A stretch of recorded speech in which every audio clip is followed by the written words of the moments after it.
राधे राधे प्रणाम। हम पूनम अपने YouTube चैनल पूनम सरिता संगीत में आप सबके तहे दिल से स्वागत करते ही आज बहुत सुंदर गीत लेके आई। आप सब सुने, कैसे लगा कमेंट में ज़रूर बताइए और खूब सारा प्यार और आशीर्वाद बनाए रखिए। अगर आप सब चैनल पर नए हैं तो आज के गीत गैस सिलेंडर के ऊपर बा। गैस सिलेंडर जवन है इतना महंगा हो गया बा, महंगा जवन हो गया बा मिलत ना है बा। तो गर्मी के समय में जवन है चूल्हा के खाना बनावे नहीं चाहत, इतना गर्मी होत है। सरिता भाभी के ऊपर इतनी बड़ी मुसीबत आएगा। भैया कहा था जवन है गैस लिया है चूल्हा हमसे खाना न बने। तो आगे आप सब सुने इनके दिल की बात। अब जब हम ही बनाई थे तो भाई हम ही ने फरमाओ। तो गैस सिलेंडर की मांग कैसे होत बा आप सब गाना के माध्यम से सुने।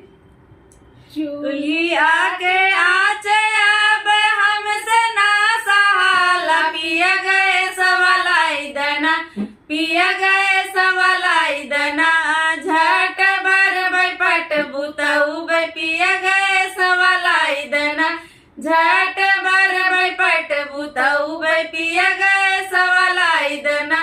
चूल्हा के आँच अब हमसे ना सहाला, पिया गए सवालाई दना, पिया गए सवालाई दना, झट बर बैपट बुतऊ बे, पिया गए सवालाई दना, झट बर बैपट बुतऊ बे, पिया गए सवालाई दना।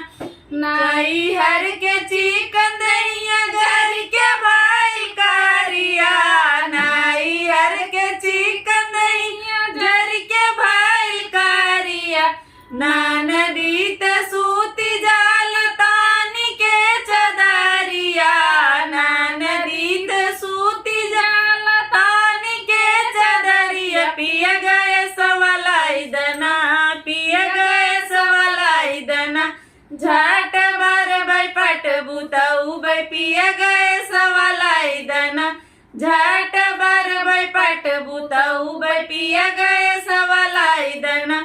ससुरू त हमसे मांग छान छान चाहिया, ससुरू त हमसे मांग छान छान चाहिया, सासू के ना खरा तौर बाटे ऊपरा, सासू के ना खरा तौर बाटे ऊपरा, होला बड़ी गर्मी हमसे ना सहाला, पिया गए सवालाई दना, पिया गए सवालाई दना, झट बर बैपट बुतऊ बे, पिया गए सवालाई दना, झट बर बैपट बुतऊ बे, पिया गए सवालाई दना।